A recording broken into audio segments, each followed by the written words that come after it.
Have you been playing it small due to being in survival mode or your trauma? That's something that I've realized recently that I've been doing unconsciously, and that's why I'm making this audio diary to work through these feelings and understand why. Most people know, and if you don't know, I'm a humanitarian at heart. Not only am I a humanitarian, but I like to place myself in other people's shoes because I know what it's like to grow up in poverty and not have access to certain things.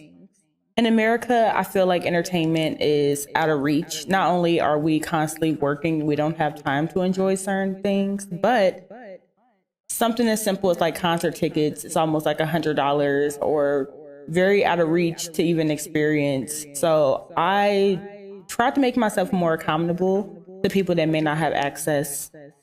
And it sucks to say, but whole time I'm not supposed to sell accessibility and affordability. I'm supposed to sell impact because my ideas are so valuable. There's a lot of things I can create and I can get things done pretty quickly. Shout out to being neurodivergent. If you don't know, allow me to introduce myself. I am a graphic artist, web designer, DJ, rapper, writer. My name is Isa Agave. Some of you might know me as Max. But yeah, it's a very interesting thought because I've grew up poor. There's a lot of things I personally didn't get to experience, so I try to make my services something that people can experience and have for themselves so they can grow and be their best self. For example, I didn't get to go to prom. I didn't go to homecoming. Ironically enough, I helped plan homecoming. I just didn't go. I had ran track, but I didn't get to do it consistently. So I didn't get to really experience going to sports, yet alone play them. When it came to school, I was pretty much bullied and I went through a lot of shifts. I had got bullied in high school, and that is a whole nother situation that I probably like would talk about another time. But I got bullied in high school. I ended up dropping out. I went to Job Corps. I was 16 years old. Even being 16 years old, everybody was like, "Oh, you're such a baby. You're such a baby." And like, I was kind of getting picked on there, and that was weird. So my mom, she ended up moving, and then she like moved like right down the street. So what I ended up doing was going to school for that like area. And then for me, like I ended up going to school and graduating. There's only 6 Black people in total that graduated from my class. So it's just super fried. And then after that, I ended up becoming a mother and I was like, no, I need some more education under my belt. So I went back to Job Corps. I did 2 trades and I ended up completing. And for me, I realized I didn't hate knowledge. I actually loved learning. It was just the way it was presented to me. And I did not know that I had ADHD. Most people are just like, girl, why do you keep saying that? But it's like, had I known or had someone in my family paid attention and knew, I literally could have been like getting the help that I needed to succeed. Because when I grew up, I was getting like on a roll, always like straight A's, sometimes some B's. And then as I got older, my attention span shot. The environments, I was like overstimulated with different personalities and trying to navigate that. So yeah, I stated like my upcoming upbringing was very unique. And I try to be understanding for those that don't have the access or want to try things, but it feels like it's out of reach. And also, I'm just not a person that like thinks like, oh yeah, let me charge $40 at a door for me to DJ. Like, me personally, I think like this because music is spiritual. Music is exploratory. I feel like I should not be charging people up because y'all want to hear a new sound.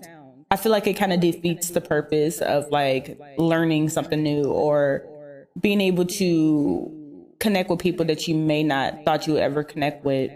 And then with graphic design, I have felt like I lost value a long time ago because we were seeing like different apps come to play and people were able to do stuff themselves. Was it good? Some of it was bad, like what they were creating, but there's like a certain type of euphoria that you get to experience when you create something yourself, and it doesn't really matter if it's good at that point. It's like, yo, like I fucking did this shit and I love it and I'm putting it out. And now we have AI, so people try to like make quick art without thinking about the branding, the impact, or any of that shit. Same thing goes from like web design. However, I think people still need help with web design and they're more open, but there's things that I kind of devalue myself in at an early age. And when I say early age, I mean like my early, like, I would say 20s. But yeah, like, let's get to the root of it. I believe that because of my experiences and because I like to think about other people, I had like started keeping prices low to avoid rejection. Rejection isn't always negative. Rejection is just a no. And it doesn't mean a no forever. There's other places and other people. But I think unconsciously, I want to still prove that I have value and I am accessible to people that have struggles and want to obtain the agave effect. But it's so funny when you think about access because I think I started to try to become accessible to feel safe. Safety is not like a white and black type of deal. It's really like a gray area because safety can be measured in so many different ways. And I mean, people compare like, oh, like you're being accessible so you can feel safe, so you can still feel needed or wanted. And me personally, I feel like it kind of started to look at my friendships where like I would overgive, not because like I don't love my friends, but I sincerely want everyone to win, and I have a unique skill set that can help anybody. And there's times that like I overgave, and I doesn't feel like I overgave until I look back and I'm like, damn, actually, I should have like calmed down a little bit. So now I'm just kind of like allowing people to make their choices and ask for help instead of like overexerting myself and overgiving. Because at the end of the day, I don't want to be burned. I don't want someone to feel like I'm overpowering them because that is not a good feeling. And it sucks that like being seen as helpful is like cohesive with feeling worthy. Like you don't, and you shouldn't have to feel like, yo, like, oh, I'm helpful. That means that I'm worthy. Like worth should be measured completely fucking different. But yeah, it's not like a groundbreaking like phenomenon, but it's just like, damn, like I really been playing it safe and not charging what I should be charging because I don't want to be forgotten.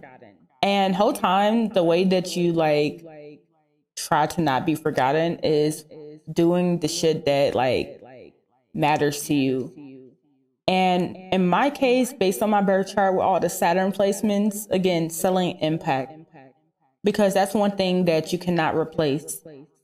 A lot of people can get services in other places, but will it be impactful? Will it be something that you remember? Will it be something creative?